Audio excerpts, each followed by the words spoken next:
noite. Uma operação difícil para apagar um incêndio delicado agora à noite em Fortaleza.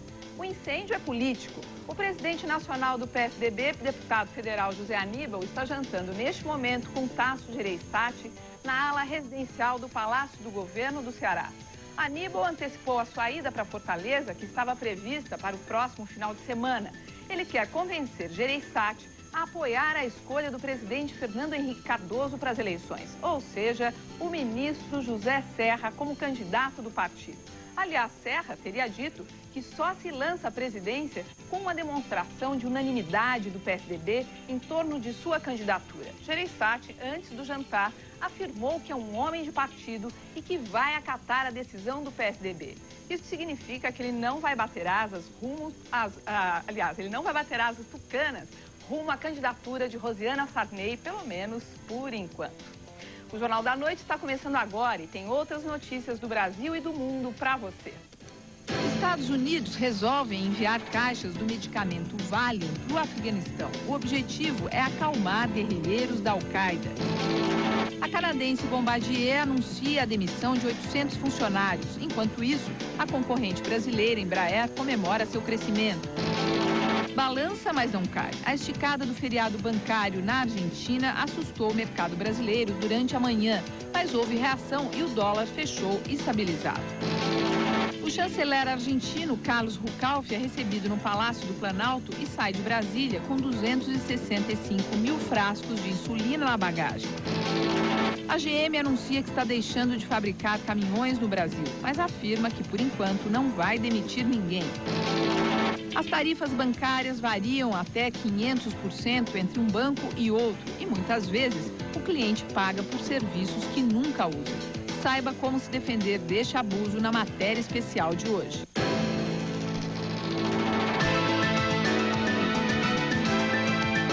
Está no ar o Jornal da Noite.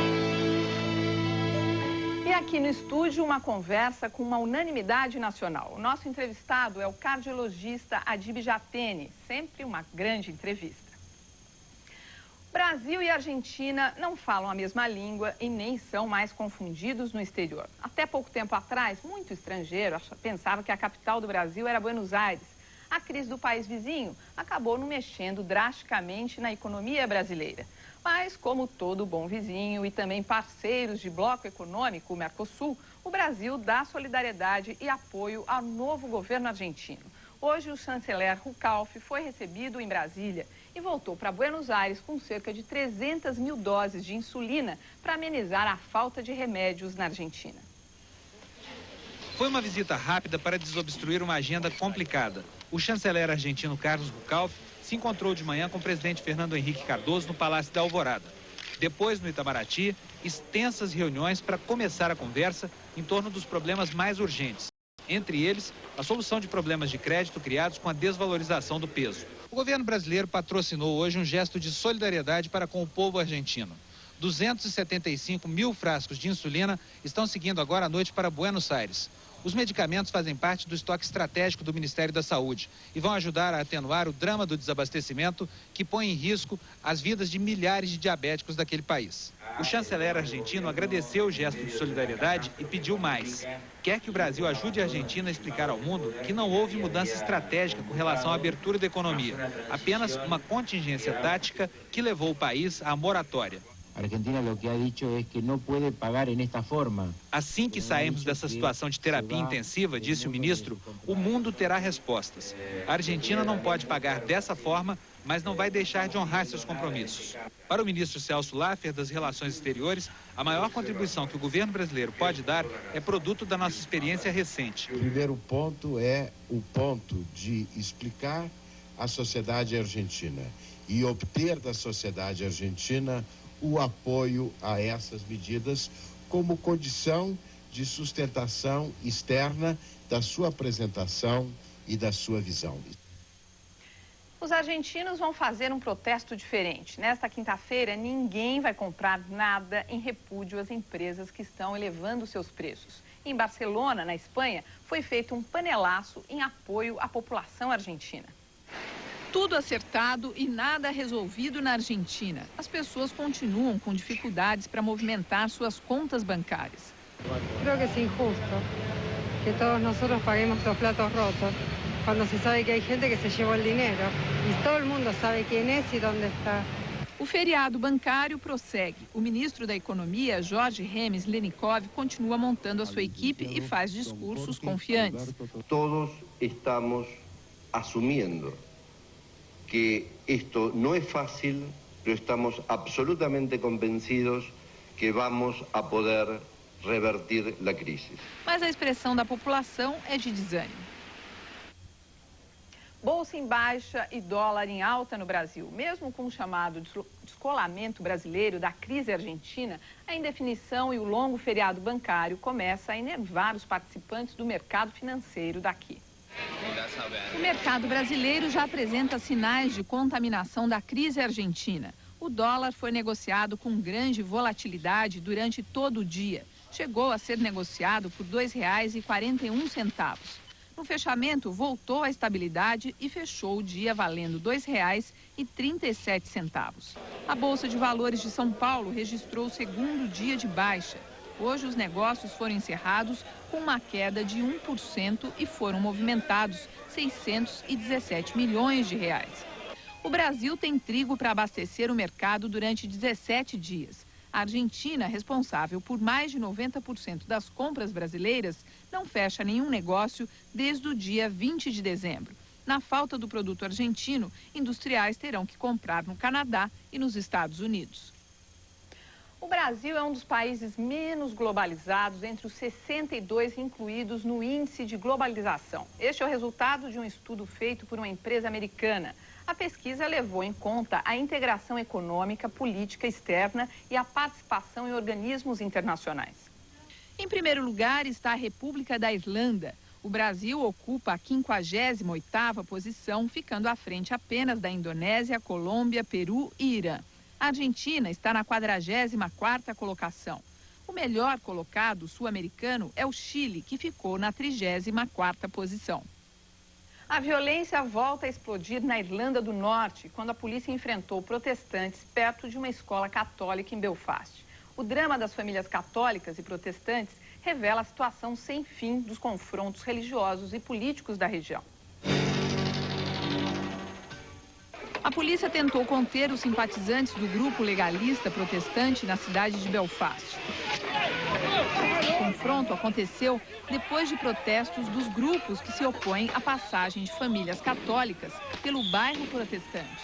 Os pais precisam passar por estas ruas para levar seus filhos para a escola primária, mesmo com o perigo das manifestações. O antigo líder sérvio Slobodan Milošević trata novamente com desdém a Corte Internacional dos Direitos Humanos na Holanda. Milošević é acusado de genocídio e crimes contra a humanidade no seu governo, quando ordenou a matança e a expulsão de albaneses, croatas e bósnios.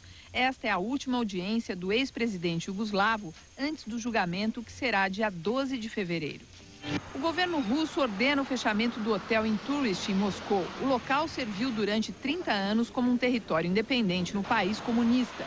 O Inturist era a base para contatos entre espiões da KGB e capitalistas ocidentais, onde o jogo e a prostituição eram permitidos. Localizado na frente do Kremlin, o símbolo da Guerra Fria é agora parte da história da antiga União Soviética.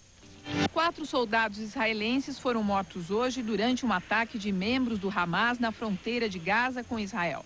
Logo após, o exército de Israel matou 2 atiradores do grupo. O premier israelense Ariel Sharon acusa o líder Yasser Arafat de não conseguir conter os grupos radicais, mas os protestos do Hamas indicam mais ações contra o governo de Israel.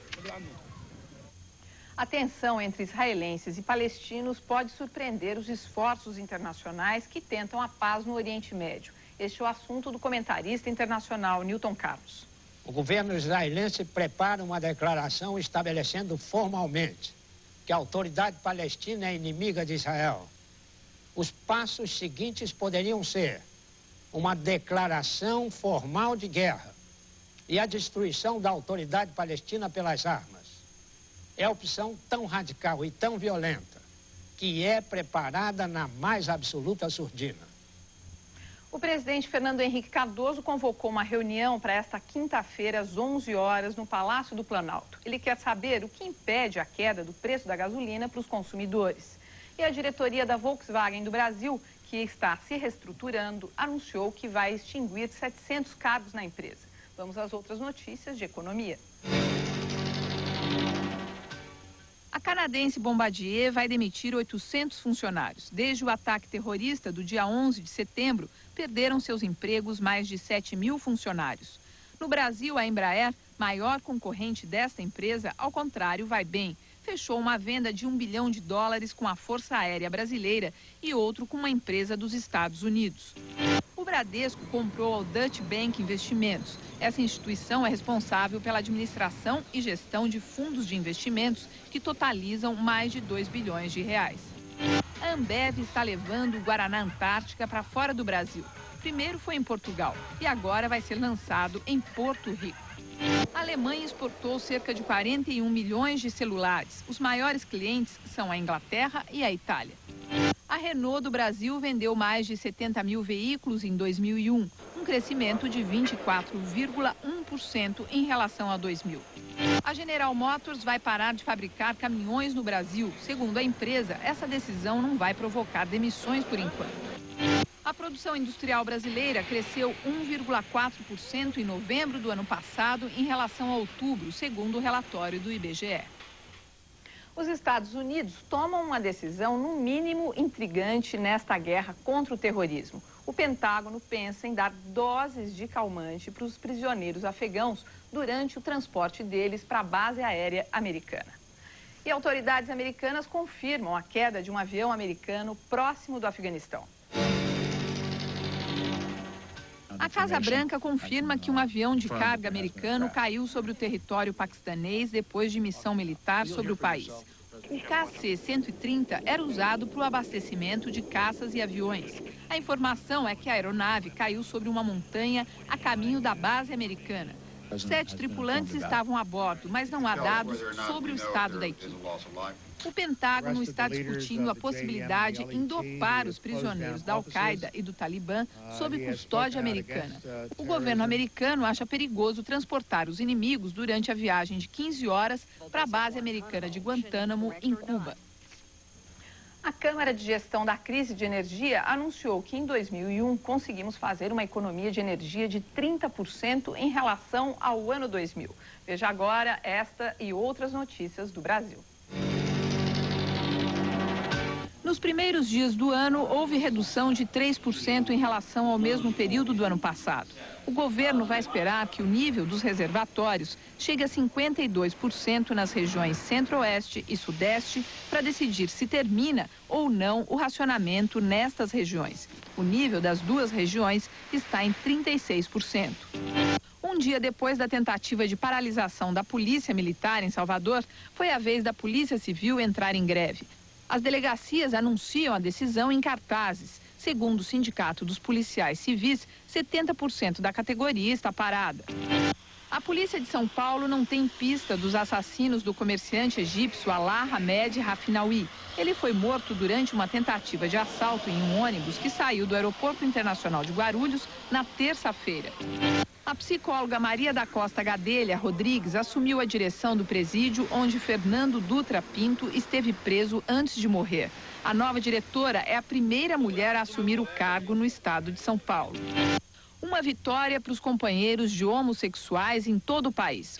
O INSS vai considerá-los como dependente preferencial dos segurados da Previdência. A decisão foi da terceira vara de justiça no Rio Grande do Sul e a sentença é válida para todo o Brasil. Uma descoberta inédita durante estudos de impacto ambiental em Minas Gerais.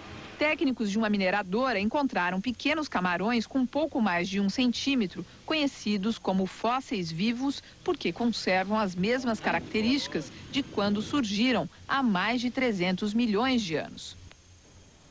No primeiro ataque dos aliados durante a Segunda Guerra Mundial, a primeira vítima das bombas foi um elefante, uma das atrações do Zoológico de Berlim.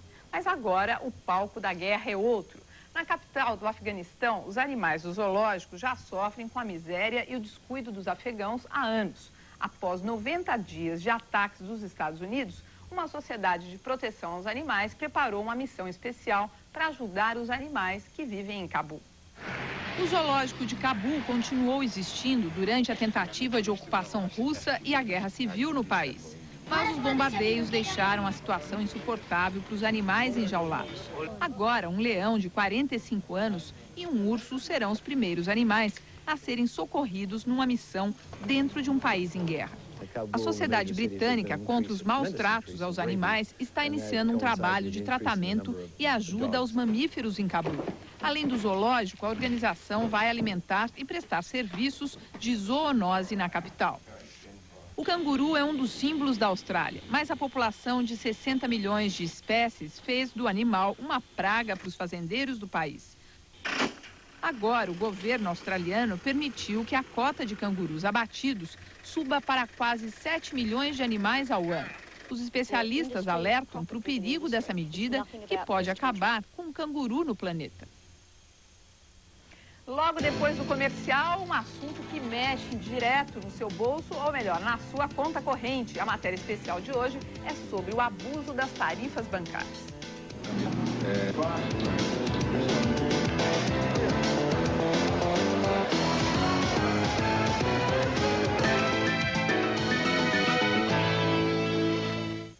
De segunda a sexta, o Band News está na Band. Você vai ficar ligado no único canal brasileiro de notícias 24 horas. Band News na Band. Notícias com velocidade da internet e imagem da TV. De segunda a sexta, 8 da manhã. Corre, corre! Compre já o seu Uniband Nota 10 e comece verdadeiramente um ano novo. Custa só R$5. O Uniband Nota 10 tem milhares de prêmios instantâneos. Tem 3 sorteios de R$105 mil e tem ainda um sorteio de 300 mil. 300 mil reais? Corre! Compre agora! Custa só R$5. Ah, e tem também a Roda da Sorte, com 9 sorteios de 36 mil reais. O que você está esperando, hein? São R$1.050.000 por série. Compre já! Uniband Nota 10. Esse é 10! Você está assistindo Jornal da Noite.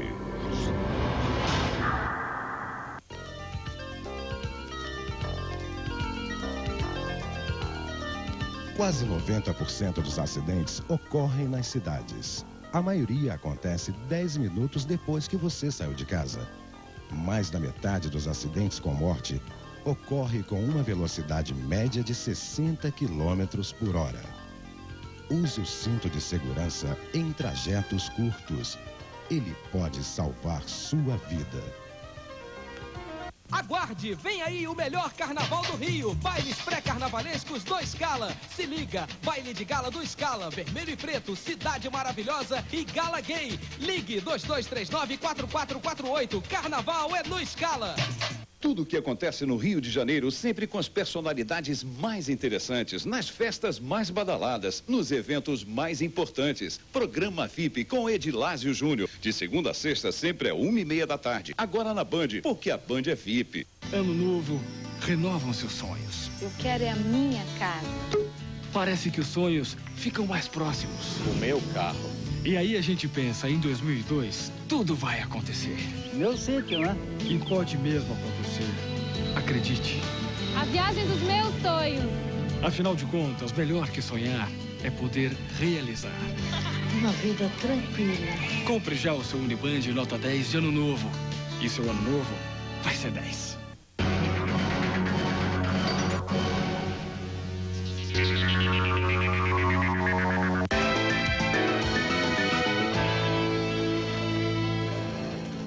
Você já colocou na ponta do lápis cada centavo que seu banco cobra pelos serviços? Não? Então preste atenção. Uma pesquisa do Procon de São Paulo aponta uma diferença de tarifas de mais de 500% de um banco para o outro. O repórter Afonso Mônaco descobriu ainda que se você não abrir o olho, pode pagar por serviços que nem usa. Caso você esteja sendo enganado, deve procurar os órgãos de defesa do consumidor. Mas tem que ser rápido. Os bancos estão pedindo na Justiça uma regulamentação especial para mediar as disputas entre ele, você e o cliente. Tarifa de utilização da manutenção da conta, a tarifa do cheque que é retirado, o talão de cheque, o cartão, o DOC que se faz eventualmente. Perdi a conta de tantas tarifas bancárias. Isso é uma aberração e sempre foi. Os bancos sempre fizeram o que entenderam no Brasil. Pois é, está na hora de controlar melhor sua conta bancária. Para o advogado José Antônio Mota, autor de livro e especialista em direito bancário, é preciso conferir tudo. Pode ser que você esteja pagando tarifas de serviços que nunca usou, nem vai usar. Um exemplo clássico disso é muito aposentado, que recebe por determinado banco, está pagando tarifa de internet, não tem nem computador em casa. Tem tarifa telefônica, por exemplo, e o sujeito não fala com o banco. Até 1994, os bancos cobravam apenas tarifas de serviços especiais. A inflação era alta e era um meio deles ganharem dinheiro. Depois, com a inflação sob controle, os bancos resolveram cobrar tarifa por tudo que é serviço. De acordo com o Banco Central, existem mais de 50 tarifas bancárias. Elas não são tabeladas. E o valor de um banco para o outro chega a variar em até mais de 500%. No site do Banco Central, o cliente pode ter uma ideia dos preços médios das tarifas. Mas o PROCON de São Paulo vai mais longe. Todo ano faz pesquisa e descobre diferenças exageradas. Neste, divulgado agora, com informações de 2001, fica-se sabendo que um cliente do Banco do Brasil pagava R$ 9,00 para renovar cadastro de conta especial. O mesmo serviço no Banco Real custava mais de R$ 54,00. Uma diferença de 504%. Muita gente não sabe disso. Se tem que cobrar uma tarifa, que pelo menos eles padronizem isso, né? O Banco Central, que deveria corrigir isso daí, estipular uma taxa, pelo menos máxima para isso. A pesquisa do PROCON também revela que no ano passado, muitos bancos aumentaram o valor de várias tarifas, bem acima da inflação. Os bancos citados pelo PROCON são HSBC, com aumento de 18 tarifas, reajustou os 2 primeiros talões de cheques do mês em 25%. BBV reajustou 13 tarifas e o que mais subiu foi saque em caixas 24 horas, 28%. E o Santander, que aumentou 7 tarifas, sendo o maior aumento o do cheque avulso, que subiu 33%. O consumidor tem que estar muito atento se esses aumentos estão recaindo sobre os serviços que ele se utiliza. E, na verdade, mesmo um aumento pequeno, um percentual pequeno de aumento numa tarifa, pode significar um ônus muito grande para o consumidor. Muitos consumidores comparam as tarifas e alguns mudam de banco. Regiane trocou de emprego, passou a receber salário em outro banco e descobriu que, neste último, as tarifas eram bem menores, porque ela é universitária. Aí, trocou também de banco. Centavos toda semana, no final do mês, dão muitos reais. Mas será que sempre é vantagem trocar de banco? Bem, é preciso lembrar que ter uma conta nova, às vezes, dificulta a abertura de um crédito. Portanto, antes de fazer a troca, tente negociar redução de tarifas com o gerente do banco, onde você tem a conta. Se não for feita uma negociação com o banco vai cobrar, através de um sistema computadorizado, aquilo que ele vai cobrar de todo mundo que não tem uma negociação mais estreita. Vera Junqueira, do PROCON de São Paulo, explica que é difícil dizer em qual banco é mais vantagem ter uma conta. O consumidor é que deve escolher o que melhor atenda seus interesses. Ele vai ter que comparar tarifas bancárias, taxas de juros, se ele pretende fazer algum tipo de empréstimo, bem como outras facilidades e a maneira como ele é tratado nesse banco, qual é o relacionamento que ele tem. Vera lembra ainda, caso você se sinta lesado, deve procurar o órgão de defesa do consumidor de sua cidade, em São Paulo, o PROCON. Toda a relação da instituição financeira com o consumidor ela é regulada pelo Código de Defesa do Consumidor. O sistema financeiro quer evitar que os órgãos que defendem os consumidores tenham argumentos para proteger os clientes de bancos. Por isso, associações que representam os bancos entraram com uma ação no Supremo Tribunal Federal em Brasília para que o código não seja mais usado nas disputas entre eles e seus clientes. O presidente da Comissão de Defesa do Consumidor da OAB de São Paulo diz que isso é um absurdo. O Poder Judiciário está reconhecendo que efetivamente os serviços bancários inserem-se na relação de consumo. Portanto, aplica-se perfeitamente o Código de Defesa do Consumidor sem a necessidade de uma lei regulamentando tal dispositivo. A Febraban, Federação dos Bancos, não quis falar sobre o assunto. A entidade só disse que cada banco é responsável pelas tarifas que cobra. E, por falar em bancos, eu conversei hoje com o consultor de empresas Antoninho Trevisan sobre a decisão do governo em aumentar impostos dos prestadores de serviços. Ele disse que isso só acontece porque as prestadoras não têm lobby no Congresso. E se o governo quer mesmo taxar alguém, deveria escolher os bancos, pois são eles que têm tido maior lucro no Brasil. O que também não é nenhuma novidade, diga-se de passagem.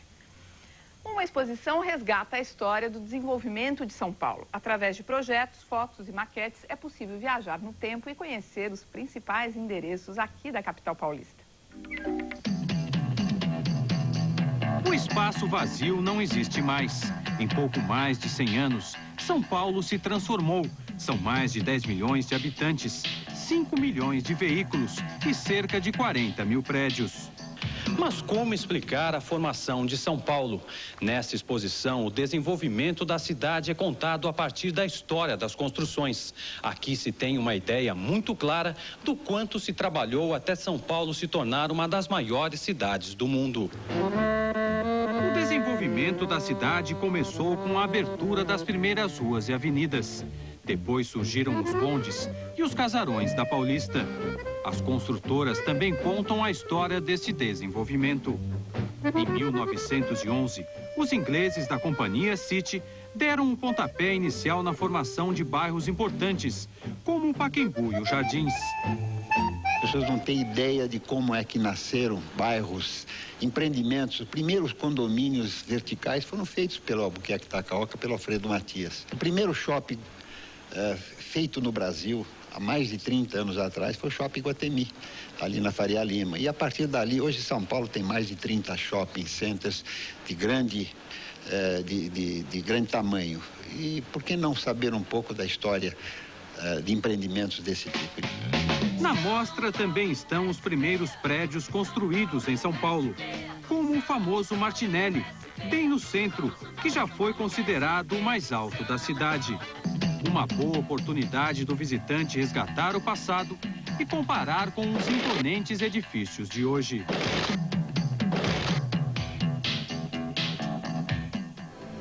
No próximo bloco, o nosso assunto é a saúde do brasileiro. Nós vamos estar nas mãos do Dr. Adib Jatene. Até já!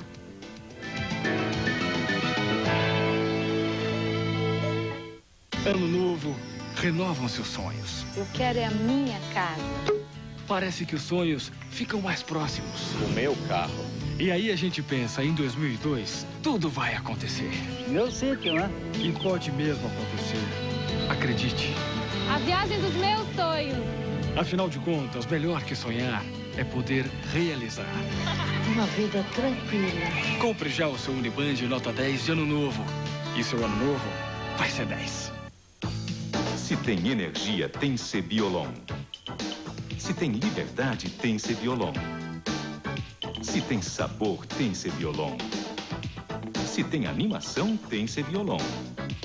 Se tem proteção, tem Cebiolon. Se tem saúde, tem Cebiolon. Cebiolon é gostoso e saudável. Cebiolon é a bala com vitamina C nos sabores laranja e limão. À venda em drogarias, supermercados e lojas de conveniência. A seguir, de quem é a vida afinal? Chicos Bar traz para você Leni Andrade, a nossa melhor intérprete num grande show. Curta temporada, Leni Andrade, de quinta a sábado, no Chicos Bar. Informações e reservas 2523-3514. 2523-3514. Leni Andrade, no Chicos Bar, anexo ao Botim Restaurante, na Lagoa. Você não pode perder. Agora na Band, plantão de notícias. Coice no seu mau humor. O programa que vai fazer você rir até do imposto de renda. Plantão de notícias, de sexta para sábado, 00:30. Plantão de notícias, oferecimento Miriam, a sua concessionária Mercedes-Benz e Pirelli no Rio. Corre! Corre, corre! Compre já o seu Uniband Nota 10 e comece verdadeiramente um ano novo. Custa só R$5. O Uniband Nota 10 tem milhares de prêmios instantâneos. Tem 3 sorteios de R$105 mil e tem ainda um sorteio de 300 mil. 300 mil reais? Corre! Compre agora! Custa só R$5. Ah, e tem também a Roda da Sorte, com 9 sorteios de 36 mil reais. O que você tá esperando, hein? São R$1.050.000 por série. Compre já! Uniband Nota 10. Esse é 10!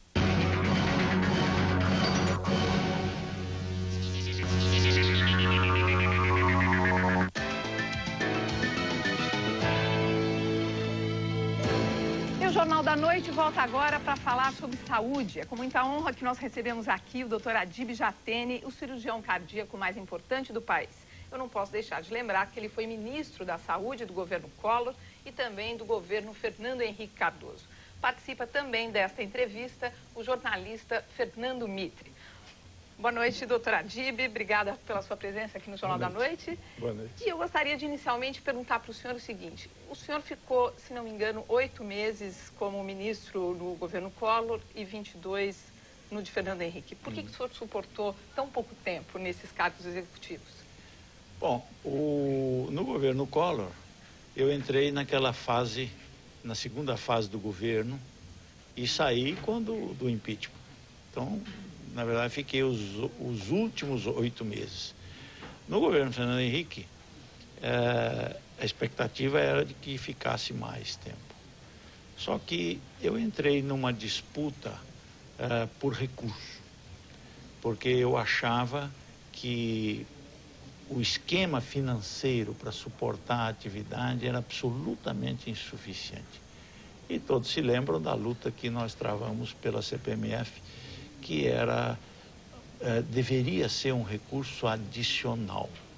O Ministério preservaria as suas fontes em valor real, ou seja, corrigido pela inflação, e acrescentaria a CPMF. Essa era a expectativa que me foi colocada quando eu comecei a lutar pela CPMF. Quando eu consegui... Um imposto vinculado ao orçamento da saúde. Vinculado com a garantia de que você mantinha aquilo que tinha das outras fontes, COFINS, PIS/PASEP, participação sobre lucro, enfim, as várias fontes. E essa luta o senhor iniciou num momento em que o imposto vinculado estava sendo atacado por todos os lados. Quer dizer, mas a ordem era desvincular o imposto. É sempre assim, porque quando você vincula, perde-se o poder sobre aquela coisa. E quando se aprovou a CPMF, houve uma redução das outras fontes e a CPMF se tornou um recurso substitutivo e, na soma, em valor real, o orçamento estava menor.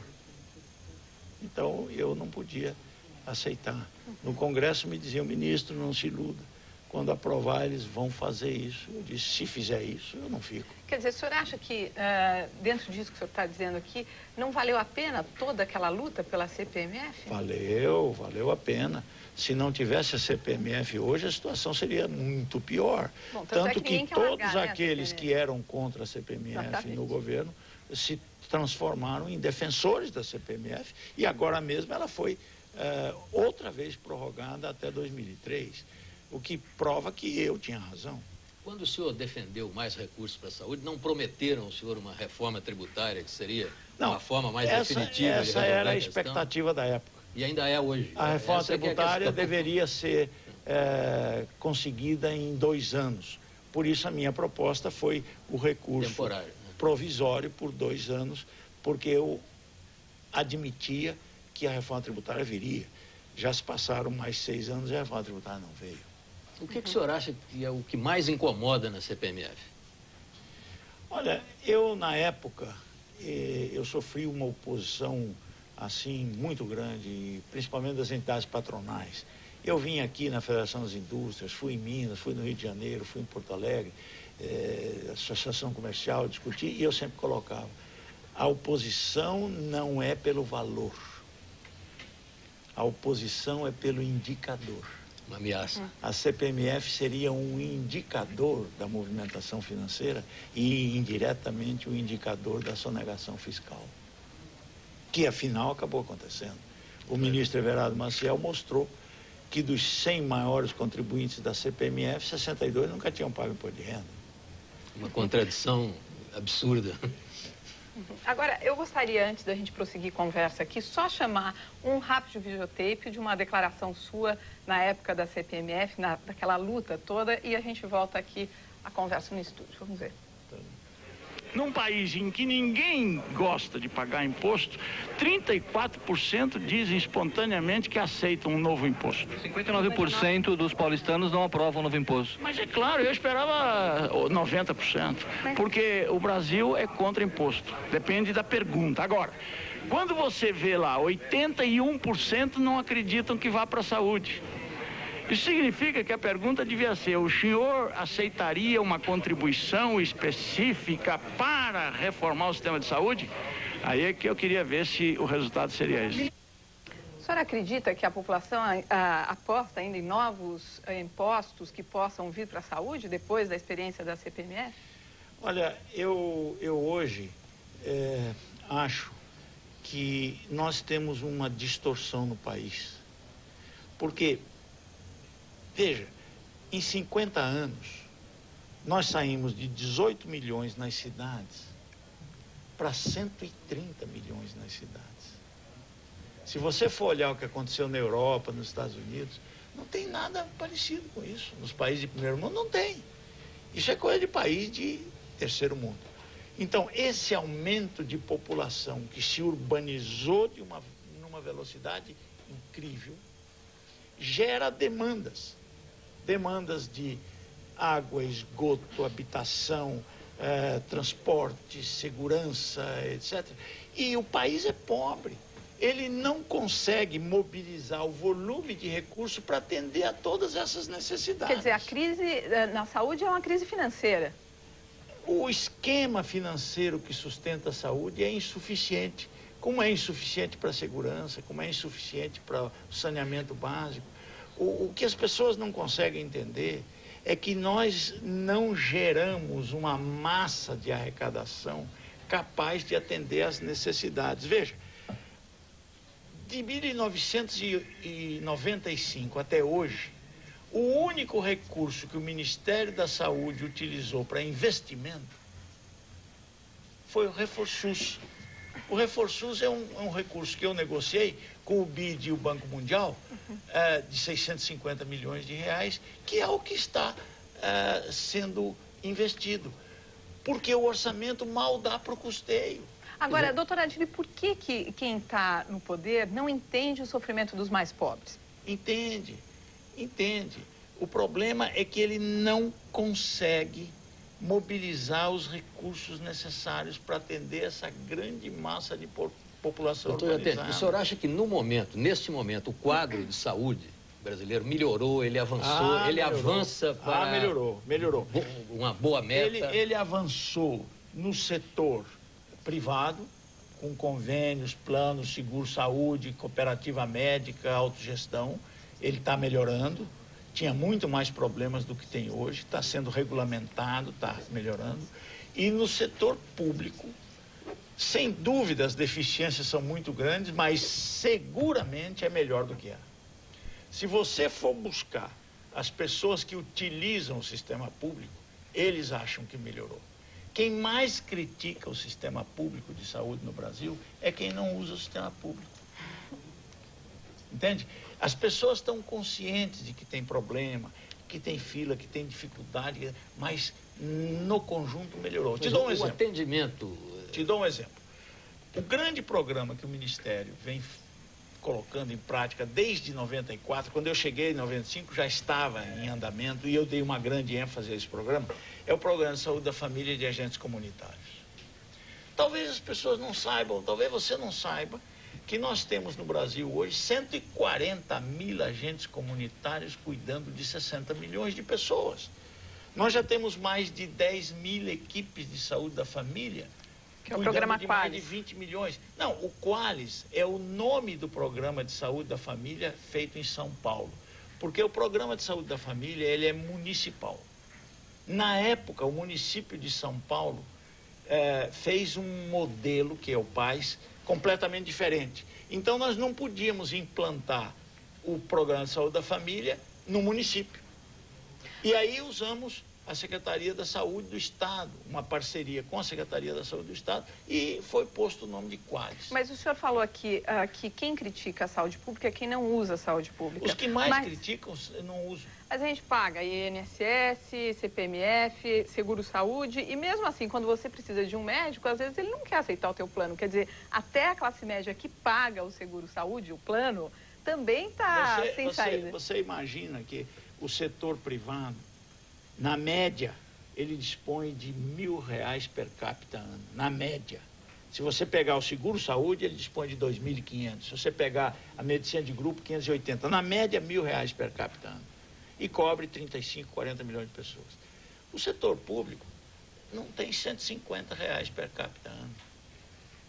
Então, realmente, a diferença é brutal. Mas o setor público está trabalhando, as secretarias estaduais, municipais, ministérios. E a qualidade, doutor Jazene, a qualidade deste atendimento? A qualidade, no interior do Brasil, por exemplo. A qualidade está melhorando. O problema, eu vou te dar um exemplo. O senhor acha que o nível das faculdades de medicina, por exemplo, sugere tranquilidade à população? Esse é outro problema. Mas está ligado à qualidade do atendimento. Faculdade de medicina. Nós temos no Brasil, infelizmente, uma ideia no Ministério da Educação de que você deve formar o mais que pode e o mercado seleciona. Só que profissões como medicina, o mercado não tem condições de selecionar. Não temos cobaia. E quando você procura impedir que se criem novas faculdades com os defeitos daquelas que existem e que não estão atuando de forma adequada, eles dizem, não, isso é corporativismo, os médicos não querem concorrência, vamos graduar ao máximo, o mercado seleciona. Esse é um enorme equívoco. E isso está complicando seguramente o exercício da profissão. E o Provão não resolve esse problema, evidentemente. O Provão não resolve. As entidades profissionais se reuniram e estão há 10 anos trabalhando para melhorar a qualidade do ensino nas faculdades. De repente entram mais de 20 novas faculdades em atividade.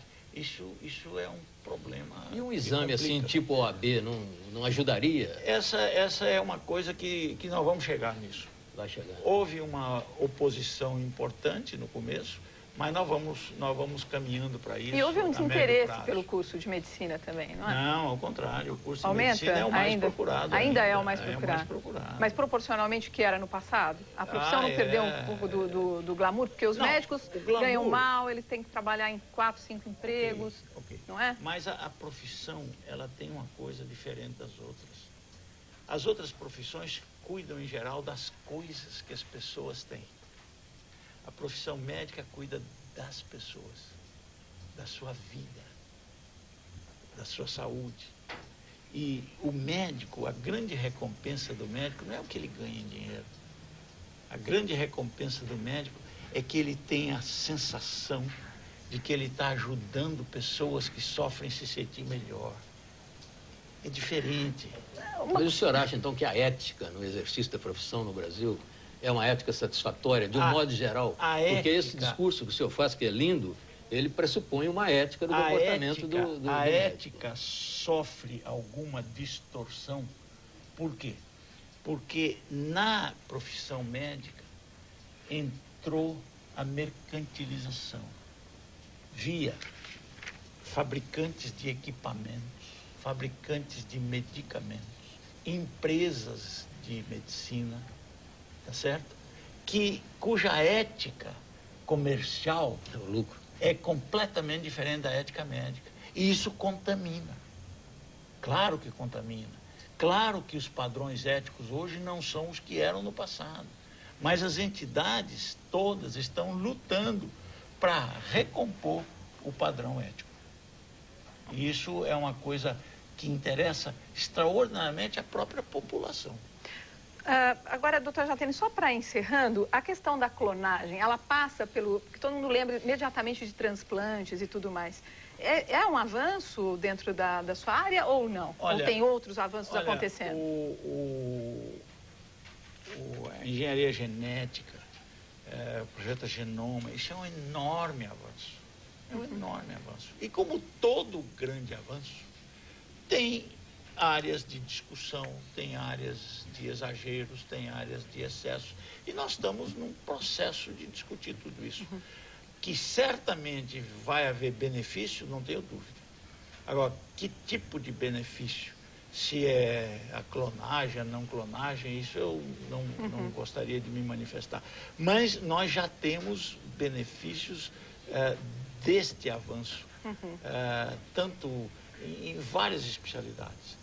E a receita que o senhor sempre deu continua a mesma para o coração, que é não ter inveja, vaidade excessiva, nervosismo faz mal para o coração? Raiva. Não é. As pessoas, nós vivemos num mundo que é absolutamente antinatural. Você não anda, você caminha sentado no automóvel. Você para a 50 metros do elevador, você parou longe. Isso aí está distorcendo a coisa. O exercício físico, a manutenção do peso, os hábitos saudáveis, como não fumar, como alimentação saudável, e a reação contra as tensões da vida moderna. A pessoa precisa reagir com equilíbrio, com tranquilidade. E você só consegue ter equilíbrio e tranquilidade se você controlar esses sentimentos menores, que é a vaidade, a inveja, o sucesso alheio que ofende, essas coisas todas que tiram a tranquilidade das pessoas.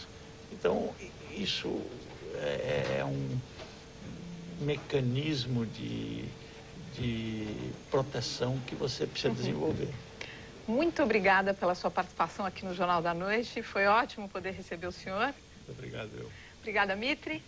E o nosso Boa Noite de hoje vai para o povo argentino. Com medo da crise, para fugir dela, milhares de argentinos correram para as portas dos consulados da Espanha e da Itália em busca de uma nova cidadania. Essa gente está em busca de um visto e com coragem de deixar sua história para trás. Eles querem um outro país, um outro governo e uma nova pátria.